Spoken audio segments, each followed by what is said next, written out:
Bonjour à tous et bienvenue sur Les mots magiques, la chaîne du copywriting en français. Je suis Célim Niederhofer, copywriter et coach en copywriting. Et aujourd'hui, j'ai le plaisir, l'honneur de recevoir Christopher Piton. Bonjour Christopher.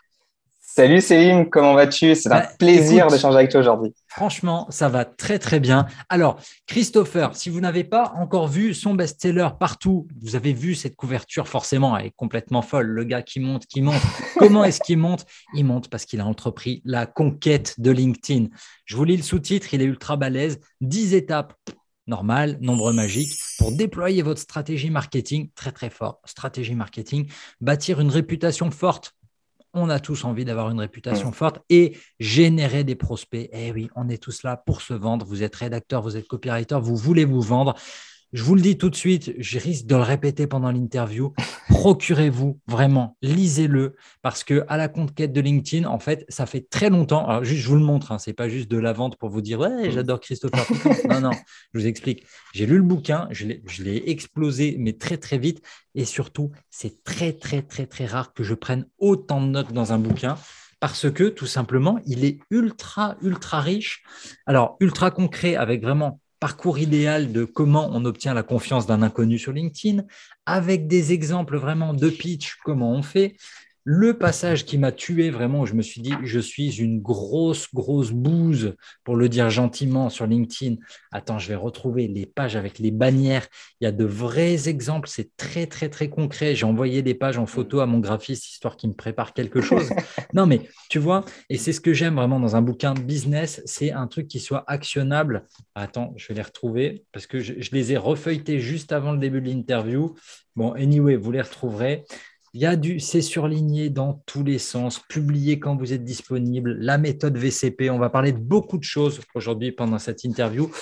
Il est vraiment ultra, ultra lourd ce bouquin. Alors, présentation de Christopher quand même, bah, c'est simple. C'est un des 3 top experts LinkedIn en France. À mon sens, contenu ultra carré, personnalité très très drôle. Avant, il avait un chapeau, maintenant il assume, Il l'a il est pris. bien, on l'identifie toujours. Christopher, il vous aide à définir votre stratégie de marque sur LinkedIn. Il fait des formations sur LinkedIn. L'objectif, c'est quoi? De renforcer votre marque, votre réputation pour vous aider à trouver des prospects, à trouver des clients et à vous vendre mieux. Tout ça grâce à LinkedIn. Alors, ma première question, Christopher, elle est ultra simple. Pourquoi tu t'es retrouvé sur LinkedIn? Comment tu t'es lancé sur LinkedIn? Ouais, alors moi, comment je me suis retrouvé sur LinkedIn, alors c'était, tu vois, je m'en souviens très bien, le 2 janvier 2018. Et à l'époque, j'ai qu'une envie, c'est de prouver en fait à ma hiérarchie, parce que j'étais aussi salarié, donc j'avais un business en parallèle, que j'étais capable de pouvoir développer ma marque personnelle et de pouvoir monter ma micro-entreprise en parallèle. Et du coup, je me lance dans un défi de créer un contenu par jour pendant 90 jours et voir justement si la sauce prend, si j'arrive à me créer une petite communauté et si j'arrive justement à générer plus que 3 likes qu'on pouvait générer sur une page entreprise. Ouais, bien sûr. Ah, je me marre quand tu dis 90 jours. J'ai mon cerveau, il fond, je saigne parce que je me dis déjà, moi, quand je me lance dans des défis de 30 jours, tu vois, Ouais. 30 jours, oh là là, tu finis en sueur, quoi. C'est dur. 90 jours. Bon, alors, et il se passe quoi à l'issue des 90 jours? Bah, il se passe que je réussis en fait à rassembler une petite communauté qui commence à m'identifier justement avec le fameux chapeau que j'avais et toute la sémantique que j'avais travaillé à côté. Et du coup, on commençait à me dire dans les commentaires sur certains contenus, bien évidemment, chapeau l'artiste, chapeau bas, chapeau Christopher. Et là, je me suis dit, ça c'est très intéressant parce que les gens m'ont vraiment identifié avec cet accessoire-là. Et je me suis dit, bah, tant qu'à faire, autant en surjouer et carrément me créer un slogan. Et du coup, le slogan, c'était chapeauter vos contenus. Donc, en gros, l'idée, c'est tout simplement de dire que voilà, plus vous allez créer du bon contenu, plus vous allez pouvoir créer votre marque, votre visibilité. Donc, peut-être un chouïa prétentieux au départ parce que moi-même, je me lance, mais l'idée, c'était vraiment de documenter mon parcours et d'expliquer aux gens qui démarrent que on peut très bien réussir à gagner en visibilité sur LinkedIn, même sur un réseau social qui paraissait en 2018 encore trop corporate, trop lisse, qu'il est possible de créer du contenu qui soit beaucoup plus plaisant, divertissant et qui puisse justement générer des conversations business. Outre le fait de dire bonjour, cher réseau, aujourd'hui nous allons parler de ceci, de cela, ou quand tu commences à lire ça, tu commences sérieusement à t'endormir sur ton clavier, tu vois. Ouais, c'est ça. Bonjour. Ah, mais c'est parfait, c'est pour s'endormir le soir. C'est Quand tu clair. as du mal, pour tous les insomniaques, tu les mets devant LinkedIn 2018. Ouais, ouais, c'est vrai qu'à l'époque, c'était encore un peu corporate. Bon, aujourd'hui, on peut dire que c'est quoi? C'est le Facebook de 2015, quoi. C'est devenu vraiment, ça a changé. Tu t'as vu Ça une a bien évolution? changé, ouais. Ah ouais, clairement. Bah, en fait, si tu veux, à partir de 2019-2020, il y a pas mal de personnes qui se sont dit ah, ça y est, on commence à entrer dans la Facebookisation de LinkedIn Bien sûr. parce que forcément, on commence à avoir des contenus un peu plus perso. Bien entendu, tu as des gens qui vont publier des vidéos de petits chatons et ça va pas avoir de sens. Mais là où ça a réellement du sens, c'est pas de raconter sa vie à proprement parler, c'est de réussir à raconter une bribe de sa vie pour et au service de son business. C'est-à-dire, par exemple, on peut très bien utiliser un petit peu les frameworks qu'on a sur Facebook, du style suivi d'une question, la réponse, par exemple, d'un client ou d'un prospect, et après terminer par un GIF pour véhiculer une émotion.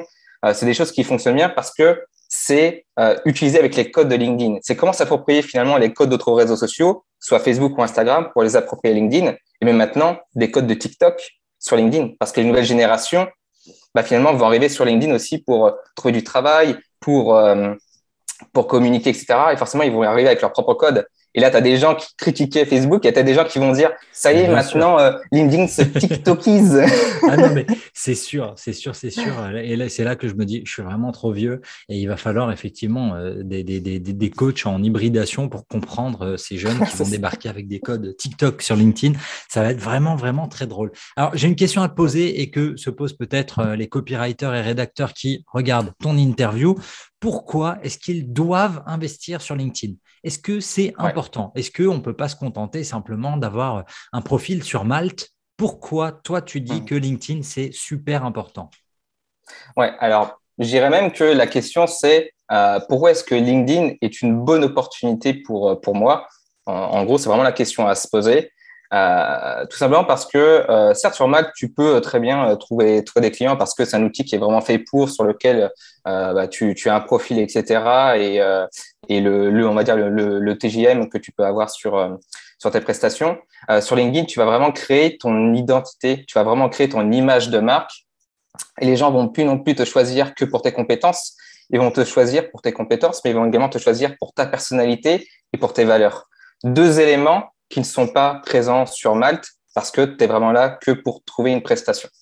Le deuxième argument, ce serait pourquoi choisir LinkedIn? Parce que sur cette plateforme, 99% des utilisateurs encore aujourd'hui ne créent pas de contenu. Et Bien sûr.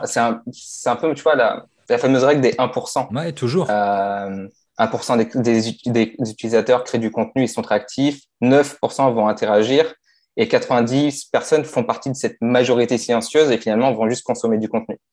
Donc, moi, généralement, ce que je dis, c'est que l'objectif, ça consiste vraiment à faire partie de ces 1% en créant du contenu pour toucher ainsi sa cible et apparaître dans leur écosystème. Et du coup, ça leur permettra aussi d'apprendre à se connaître, de découvrir notre expertise et puis de nous contacter pour nos services. Bien sûr.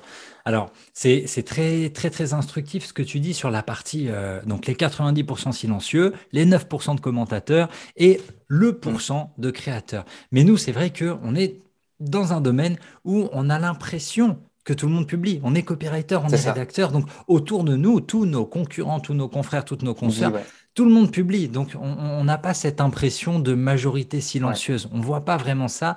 Et c'est ce qui peut faire peur un peu aux débutants. Comment se Mm. lancer? Alors, un débutant, comment il fait pour optimiser son profil? Tu lui dirais quoi? Imagine, Ouais. il t'appelle, il te dit bonjour Christopher, vous êtes le dieu de LinkedIn en France. Regardez mon profil, il ressemble à un hachis parmentier. Comment je fais pour l'optimiser et faire en sorte que ça ressemble à un truc? Ouais. Alors moi, j'insiste toujours sur les 5 leviers de persuasion sur un profil. Généralement, quand une personne arrive sur le profil, c'est un peu comme sur un site internet, il y a une sorte de ligne de flottaison.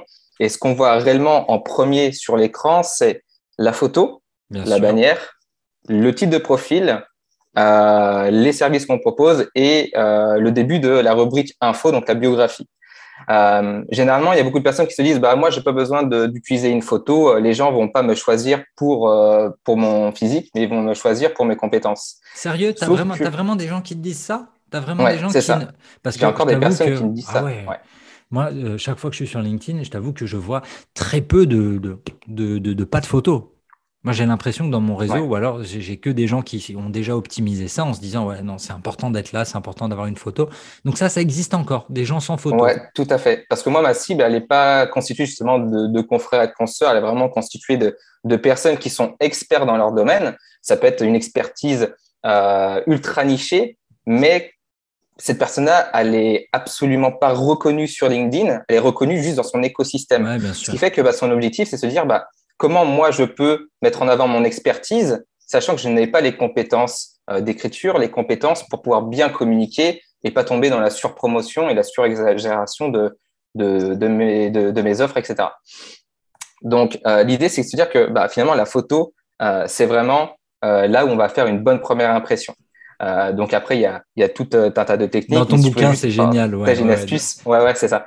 Dans le C'est bouquin de Christopher, vous verrez vraiment. Alors, il a une photo de lui découpée avec tous les cadres possibles, le plan américain, le plan italien, le plan serré, le c'est plan ça. portrait. Il y a vraiment tout. Donc, jetez-y un œil. C'est vraiment très, très bien fait. Ouais, ouais, clairement, c'est ça. L'idée, c'est de se dire que voilà, le visage, faut qu'il occupe au moins 60% de la photo, en fait, pour qu'on puisse voir les expressions du visage. Parce que lorsqu'on publie un commentaire, la vignette, elle est encore plus petite. Bien Donc, ce sûr. qui fait que si déjà on est en mode très très loin comme ça, impossible finalement de voir l'expression du visage sur un petit commentaire. Donc ça, c'est important. Mais là où il y a réellement, là où il faut focaliser ses efforts, c'est sur la bannière et le titre. Pourquoi? Parce que la bannière, elle va tout de suite être un élément visuel qui va attirer l'attention et l'œil dès lorsqu'on arrive sur le profil.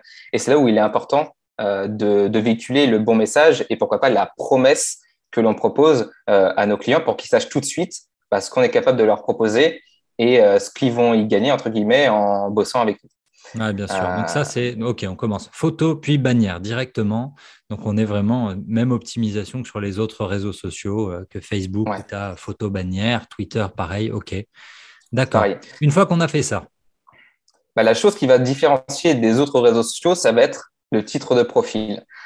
Pourquoi? Parce que souvent, on voit par exemple, tu peux être juste copywriter. Tu vois, on peut juste mettre ce titre-là, je bien suis sûr. voilà, copywriter. Sauf que dans l'esprit de certains des clients, des gens des fois ne savent même pas ce que c'est qu'être copywriter, ils ne Bien savent même sûr. pas ce que c'est que copywriting.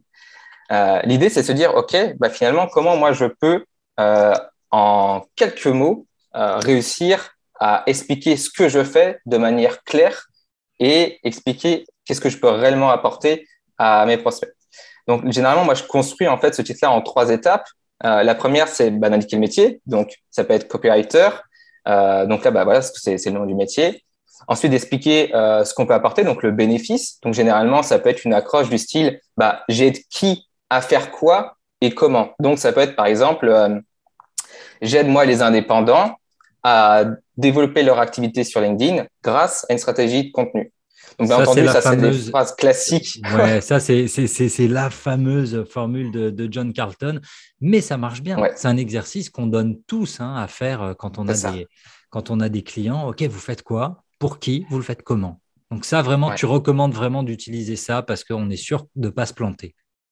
Ouais, exactement. C'est un exercice qui est intéressant parce que ça te permet de prendre du recul et de vraiment mettre des mots sur ce que tu fais et de pitcher finalement ce que tu fais en une phrase. Après, tu n'es pas obligé d'utiliser vraiment cette structure-là en entier. Tu peux très bien l'adapter et être beaucoup plus court, beaucoup plus punchy. Mais l'idée, c'est pas de tomber non plus dans la frivolité et puis de trouver des trucs super originaux. Par exemple, je sais pas, moi, être forgeur de mots persuasifs, c'est fun, ça va faire rire tes confrères, mais C'est réellement ton ça. client, qu'est-ce qu'il va comprendre ou pas? Et Ouais. c'est là où que ça devient dangereux, quoi. C'est ça, à partir du moment où tu trouves tous les titres de poste ninja spécialiste SEO, tous les titres à la con. J'avais un pote qui était, à un moment, il m'a dit j'ai arrêté parce qu'il avait tenté de se présenter comme étant conteur moderne, tu vois, pour faire du storytelling, pour vendre du Ouais, je storytelling. vois. Compteur moderne, ouais, visiblement, ça n'avait pas tenu très longtemps son approche. Donc, OK, toujours tester. Et au pire, toujours retomber sur ses pieds avec la formule de John Carlton. C'est J'aide ça, qui à faire quoi, comment. Voilà, c'est ça, exactement. ça, Au c'est moins, la on est formule sûr simple. d'avoir exactement ce qu'il faut et on peut y intégrer justement les bons mots-clés aussi pour pas oublier parce que LinkedIn, c'est un moteur de recherche, un peu comme sur Google. Et des gens, pour trouver quelqu'un, j'imagine un peu comme sur Malte, tu tapes des mots-clés pour trouver certains spécialistes. Et du coup, c'est pareil, si on n'a pas aussi les bons mots-clés dans le titre, on aura plus de difficultés à être bien classé dans les résultats de recherche de LinkedIn. Bon, après, il n'y a pas que ça, mais ça fait partie des optimisations à faire sur un profil. Ouais, bien sûr, j'imagine. Ok, bon. Et une fois qu'on a ça, on est bon. Normalement, on commence à être plutôt pas mal. Une fois qu'on a la photo, Ouais, la bannière, le titre, bien expliqué, les mots-clés, on est plutôt pas mal. Ok. Alors, moi, du coup, exactement. j'avais une question à te poser par rapport vraiment au copywriting, parce que il y a une grosse partie dans le bouquin sur la rédaction. Comment? Parce que pour fonctionner sur LinkedIn, ce n'est pas qu'une question d'avoir un beau profil, une bonne photo. On rentre dans ce pourcentage, dans ce pourcent de personnes qui vont publier du contenu pour se démarquer, bon, forcément, du copywriting, de l'art de la rédaction. Qu'est-ce qui change sur LinkedIn ou qu'est-ce qui est pareil, peut-être? C'est quoi le copywriting sur LinkedIn? Est-ce que tu as vu des différences? Est-ce qu'il y a des approches qui sont différentes? Qu'est-ce que tu en dirais? Généralement, tu vois, c'est à peu près le même système. À la nuance près que sur LinkedIn, là où il va falloir vraiment être bon, ça va être clairement dans l'accroche. En gros, Ouais. l'idée, c'est de se dire que, comme sur n'importe quel réseau social, et d'autant plus sur LinkedIn, parce que sur Instagram, c'est surtout le visuel qui prime, mais sur LinkedIn, lorsque tu vas scroller sur ton fil d'actualité, ton objectif premier avec ta première phrase, c'est de stopper le scroll. En gros, c'est-à-dire trouver une phrase tout de suite qui va être courte, percutante, voire mystérieuse, voire même avec un effet de contradiction. C'est un petit peu l'idée de casser le rythme classique de lecture. Et de se dire que cette première phrase-là vient juste capter l'attention pour stopper le scroll. La Arrête de deuxième phrase, scroller. ouais, c'est ça, arrête de scroller. Les C'est trucs pour ça énervants. qui Arrête de engueule les scroller. gens, ouais, c'est avec des majuscules partout, tu Je vois. vais la tester. Je m'en fous. Je vais la tester. Tu Arrête de testes et tu me scroller. dis, ouais. Non, mais en plus, je tutoie pas les gens. Je les vous vois. Donc, ce sera arrêtez de scroller. Arrêtez de scroller. Cher réseau, arrêtez de scroller. C'est ça. Vous allez vous faire mal au doigt. Ah, il faut C'est trouver. Ok, clair. d'accord. Donc, première phrase hyper impactante, Ouais, c'est au fond, copywriting classique, le titre, quoi. Vraiment, classique. le titre, le titre, le C'est ça. titre. Ok. La deuxième phrase, elle, vient justement soutenir la première. Donc, dès qu'on a lu la phrase, l'idée, c'est de donner envie de lire la seconde phrase. Et cette seconde phrase-là, en fait, va intervenir pour apporter un tout petit peu plus de substance au titre. Et la troisième phrase, elle, va venir donner envie de cliquer sur le fameux bouton voir plus. Ce qui fait que finalement, si tu fais un saut à la ligne entre chacune de ces phrases, parce que tu as généralement sur un texte seul 5 lignes avant le voir plus, donc là, si tu fais un espace pour respecter un petit peu, on va dire, l'aération, tu vois, du texte pour que ça soit beaucoup plus agréable à lire, du coup, ça va être beaucoup plus pertinent. Donc, ce qui fait que cette troisième phrase-là va donner envie de cliquer sur voir plus, et c'est à partir de là que finalement tout se déclenche et là, tu as le copywriting classique qui s'enclenche pour garder l'attention jusqu'au bout avec un appel à l'action et une incitation à commenter ou à agir. Alors, c'est ça. Toi, sur tes CTA, donc sur tes call to action, sur ton incitation à l'action, commentaire ou bien action ou bien émotion, Ouais. qu'est-ce que tu vises le plus? Ou qu'est-ce que tu Alors là, recommandes de faire? finalement, c'est trouver un bon équilibre. En gros, si tu veux, moi, je construis toujours ma stratégie éditoriale sur 3 points. C'est-à-dire, un premier point, c'est-à-dire des publications qui vont vraiment être conçues dans un objectif de pure visibilité et surtout pour toucher une cible qui va être beaucoup plus large. Ensuite des contenus qui vont être là plutôt pour apporter un peu plus mon expertise, donc avec des sujets qui vont être transversaux, et après des sujets vraiment de niche, où là, du coup, ça va me permettre, moi, de publier des contenus qui vont être ultra spécifiques. Parce que le D'accord. risque sur LinkedIn, c'est de dire, moi, je suis, par exemple, si on est dans le copywriting, moi, je suis copywriter et je vais publier que des conseils sur le copywriting. Ouais. C'est intéressant. Le problème, c'est en fait, on reste dans une bulle et si on reste dans cette bulle-là, ça va être difficile de croître sa visibilité. L'objectif, ça va être finalement de dire, comment je peux faire moi pour que mon expertise soit connue et pour être d'autant plus visible. Ça va être finalement d'adopter une stratégie beaucoup plus large et dans un premier temps, de proposer des contenus qui vont être beaucoup plus larges, par exemple, qui vont parler sur le marketing de manière globale. Dans un second temps, des sujets transversaux et après des sujets beaucoup plus spécifiques. Donc, clairement, c'est dans cette optique-là qu'il faut construire sa stratégie éditoriale pour à la fois se rendre visible et ensuite avoir des contenus spécifiques.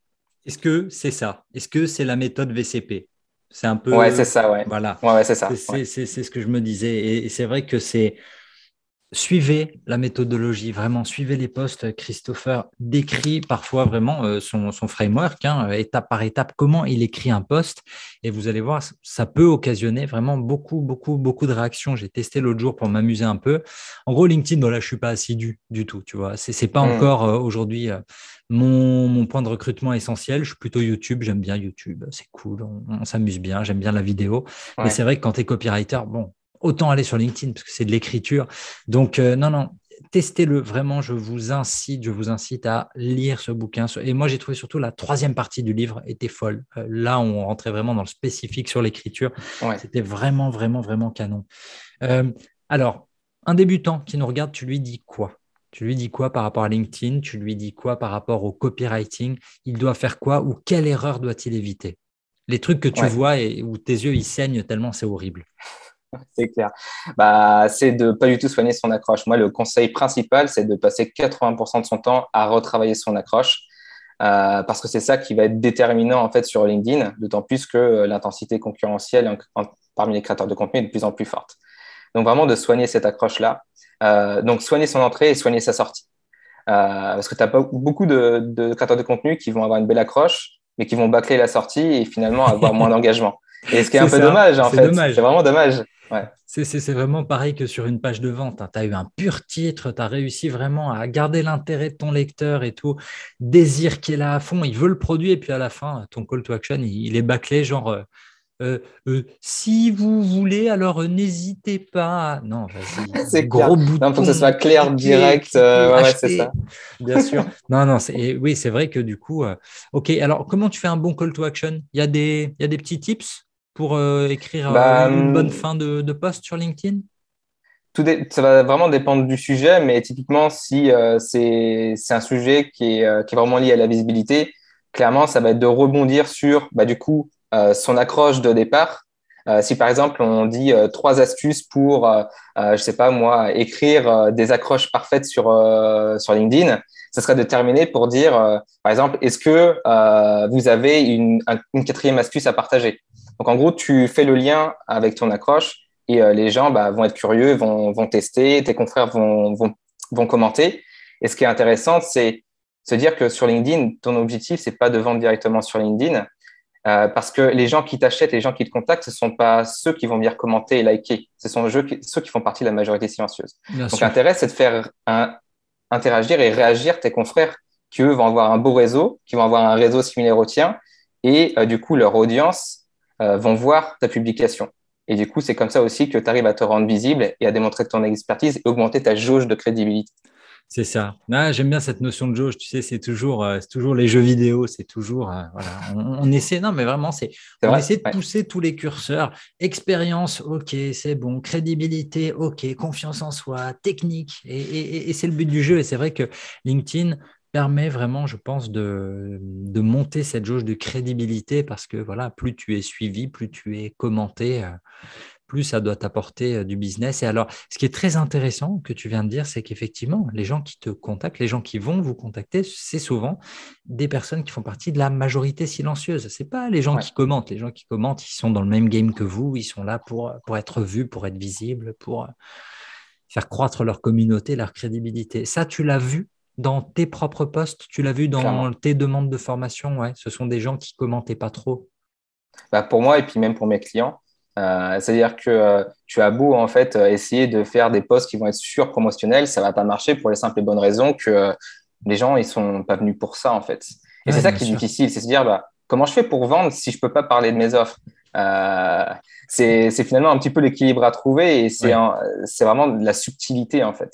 C'est par exemple se dire ok analyser un succès, analyser un échec. Ce qui fait que finalement, tu parles de toi, mais tu parles aussi indirectement de tes offres, tu parles indirectement bah, finalement de ce que tu produis. Et ça, c'est vraiment excessivement intéressant. De même que partager une stratégie. Tu vois, généralement, moi, il y a un framework que j'aime bien utiliser, c'est commencer l'accroche pour présenter l'objectif qu'on avait d'une stratégie, la décomposer en X points, X étapes, et avoir un bonus pour dire, par exemple, bah, voilà, je vous donne un exemple concret pour justement réussir à mettre en place cette stratégie.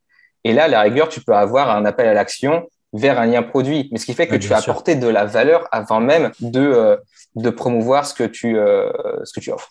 Ouais, bien sûr. Non, mais c'est toujours ça, hein. De toute façon, la logique, on la répète, hein. C'est toujours donner, donner, donner, et ensuite vendez. Voilà, il faut commencer Ouais. par donner. On ne peut pas tout de suite arriver, genre, salut, je vends ça. Non, ça, c'est ça, c'est pas possible. C'est clair. C'est compliqué. Bah, c'est Petit. comme se rendre finalement, c'est comme se rendre à une conférence ou se rendre à un événement. Tu vas voir des gens que tu connais pas, tu vas leur serrer la main avec un sac à papier sur la tête. Salut, moi c'est Christopher, je vends des formations, ça t'intéresse? C'est clair, les mecs vont dire, mais attends, mais t'es qui Ça n'a toi? aucun sens. Non, non, ça n'a aucun sens. Et Ouais. c'est vrai que c'est fou, hein. Tu dois recevoir toi aussi, j'imagine, beaucoup en email et enfin dans ta boîte mail, des offres de prospection, mais à côté de la plaque. À côté de la Ouais. plaque. C'est fou. Comment on L'idée, évite ça? c'est, ouais. Bah, pour moi, c'est s'il y avait une seule chose à retenir, c'est se dire bah, comment vous vous comportez dans la vraie vie. Comment vous vous abordez les gens dans la vraie vie. Est-ce que vous Exactement. allez voir les gens en leur disant coucou, c'est moi, j'ai ça à te vendre. Est-ce que tu serais dispo pour 15 minutes de call? Bah, tu vas dire non, mec, moi, avant d'acheter, il faut que j'ai confiance en toi. Il faut que j'ai confiance après en ton offre. Et puis, il faut Faut que que j'accroche avec C'est ce que tu me ça. dis. Est-ce que j'ai un besoin? Non, c'est complètement fou. Tu sais, ça aussi, Ouais. ça a dû t'arriver le nombre de fois où salut Christopher, ça fait longtemps que je te suis. T'aurais un quart d'heure? Le Ouais. cold mail le plus fou du monde. T'aurais un quart d'heure. C'est, ouais, Pour faire j'ai compris. quoi? Bah, c'est ça, et surtout que ce que j'arrête pas de dire à ces gens-là, et je leur envoie toujours un message pour leur dire, je n'ai pas demandé à échanger avec toi. C'est peut-être un peu cru, mais c'est la réalité. Si j'ai vraiment envie, besoin de toi, bah déjà commence par me montrer qu'est-ce que tu vaux. Et bah, c'est à travers tes contenus, à travers ta personnalité, et mon regard va changer largement, et j'aurai peut-être besoin de te solliciter à ce moment-là. Mais c'est vraiment de commencer à réfléchir à développer son image de marque pour se démarquer et après être contacté. Ouais, moi, je t'avoue, sur tous les cold mails complètement claqués, tous les trucs vraiment mauvais, je les prends, je les mets dans un fichier et une fois par an, je fais une vidéo sur le sujet. Tu vois, Ah, histoire c'est de dire, alors, génial, hey, ne faites pas c'est ça. génial. Regarde, salut Célim, j'ai vu que tu cherchais à faire. Mais non, c'est pas vrai en plus. Tu vois, c'est souvent des Non, trucs tellement généralistes. Non, que du coup, et ils c'est pas tapent à vrai. côté et, Ouais. ouais, et ils perdent du temps et de l'argent, je pense. Je sais pas si cette stratégie de mass mailing, ça marche vraiment. Écoute, je me pose des questions de temps à autre. J'ai une question vraiment livre à te poser, Christopher. Combien de Ouais. temps? Combien de temps pour écrire ça? Alors, combien de temps pour écrire ça? Alors, si je prends en compte la phase de relecture et de Ben oui, réécriture, mais oui. ce qui prend autant de temps, j'ai passé pas loin de 600 heures. Ok, ok. Alors, Ouais. ok, 600 heures. Waouh, là, on parle d'heures. C'est vraiment un. Ok. Rentre En gros, on va dans dire, les pour faire mois. simple, Ouais. en mois, en mois, j'ai passé réellement 6 mois d'écriture, mais très intensive. Ok, ouais, je comprends. Tu es Donc, plutôt matin, tu es plutôt soir. C'est comment tu faisais? bah, j'ai testé en fait les deux approches parce que écrire des posts LinkedIn, en fait, bon, pour moi, ça se fait très rapidement et Ouais. je peux faire ça à n'importe quel moment de la journée.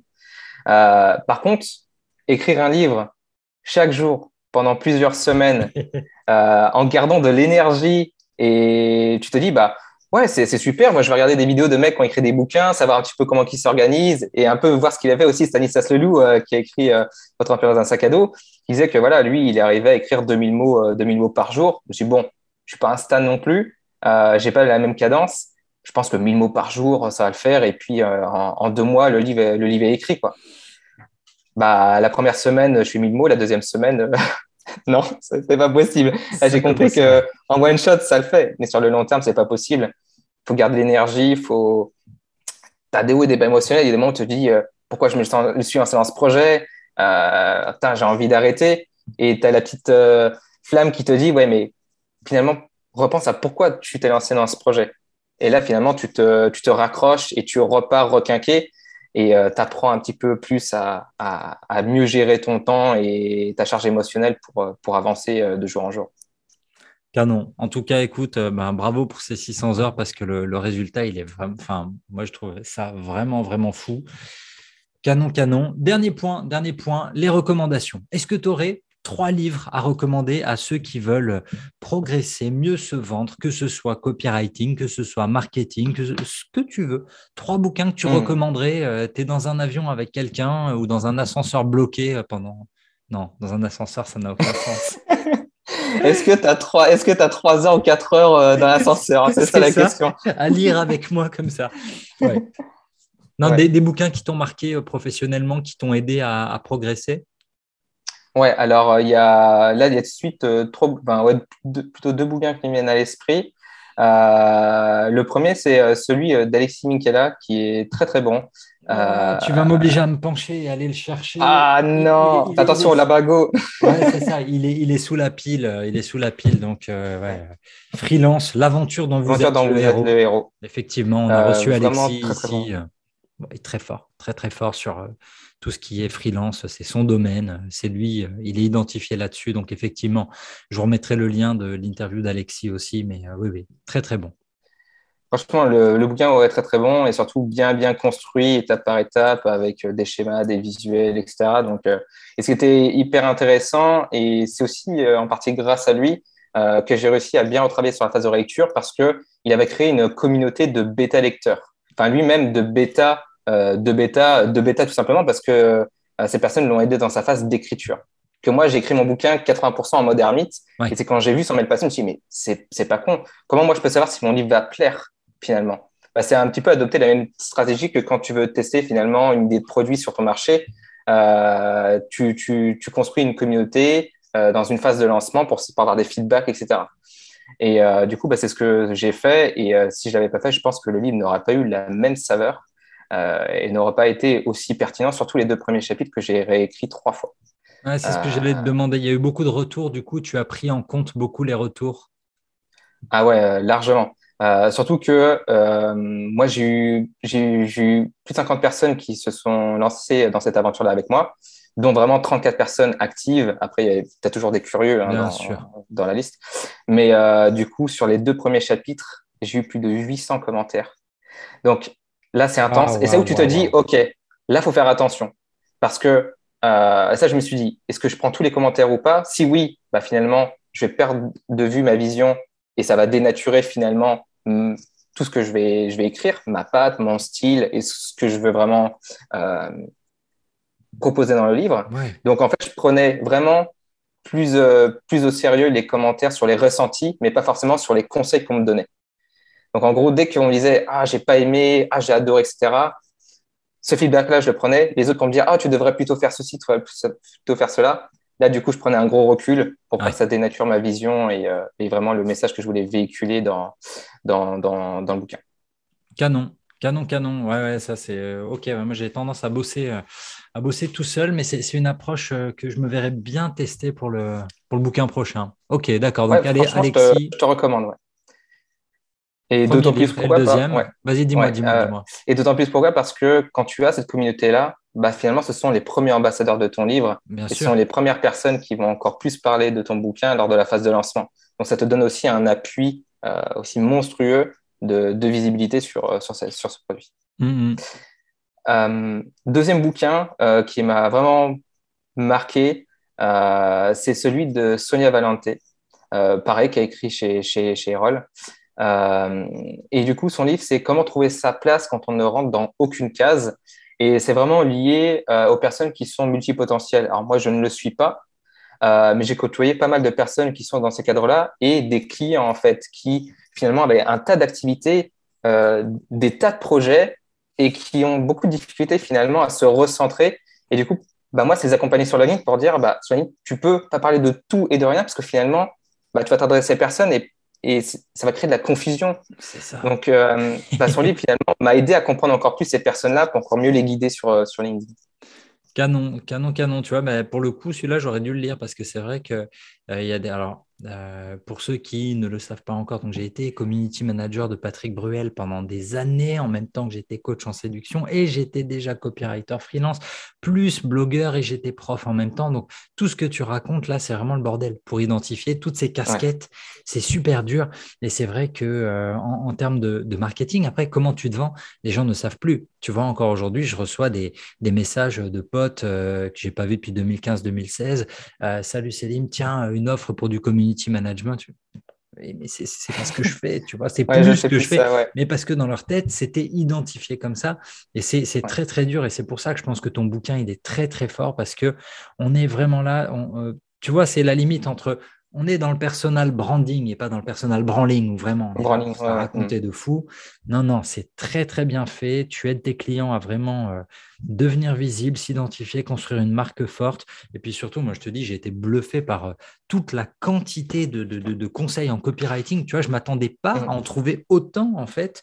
Et du coup, je me suis dit, OK, il faut que je le rencontre vraiment. Tu vois, là, j'ai suivi édito en page 160, storytelling de Pixar Ouais. 171, la structure du medley 176-177, Avec les incipits, ouais. mais ouais, le tone of voice en page 215. Enfin, c'est ultra, ultra solide. Vraiment, merci d'avoir fait ce bouquin parce que je pense que. Bah, avec Alors là, je plaisir. t'avoue, je ne vais pas le garder parce que je l'ai déjà saigné dans tous les sens. Je vais l'envoyer à ma petite sœur qui est en ce moment en recherche d'emploi. Donc, elle m'a dit, ah, mais Parfait. vas-y, envoie-le-moi. Elle fait, oui, d'accord. Je termine D'accord. l'interview de Christopher et je te l'envoie. En tout cas, merci Excellent. beaucoup, Christopher, pour ton temps, parce que je sais qu'il est précieux en ce moment, donc je ne vais pas te retenir davantage. Est-ce que tu veux refermer l'interview, un dernier mot, un dernier conseil pour tous les copywriters, rédacteurs qui te regardent? Ouais, alors si j'avais une seule chose à partager, c'est n'essayez pas à tout prix de vous faire remarquer, mais c'est plutôt de devenir remarquable sur LinkedIn. Bien joué, bien joué, bien joué. Remarquable, c'est très fort et ça fait le lien avec un bouquin qui est caché De derrière Pierre Dron. aussi. Ouais, Ouais, ouais, voilà, le bouquin de je le Pierre connais Dronck, aussi. tu vois. Bah oui, remarquable, il a très très bien choisi son nom, lui aussi. Merci beaucoup, Christopher. Alors, quand vous cherchez Christopher, bah, vous allez le chercher sur LinkedIn, évidemment, Christopher Python. Si vous le contactez, vous lui envoyez un message, vous n'envoyez pas juste une demande avec rien dedans. Envoyez-lui un message, histoire qu'il sache pourquoi vous le contactez, où est-ce que vous l'avez vu sur les mots magiques, vous avez bien aimé et vous voulez tout apprendre désormais à ses côtés. Allez-y, foncez et surtout, lisez À la conquête de LinkedIn. C'est aux éditions Erol by Christopher Python. C'est canon. Yes. Christopher, merci beaucoup pour tout. On te retrouve aussi sur ton site, hein, christopherpython.com.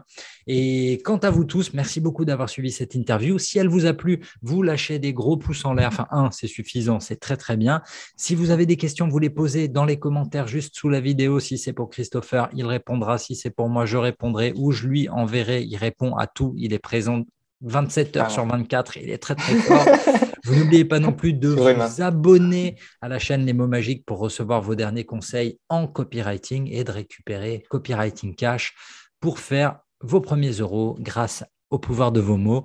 On se retrouve très, très vite sur la chaîne Les Mots Magiques et d'ici là, n'oubliez pas, votre histoire, c'est à vous de l'écrire.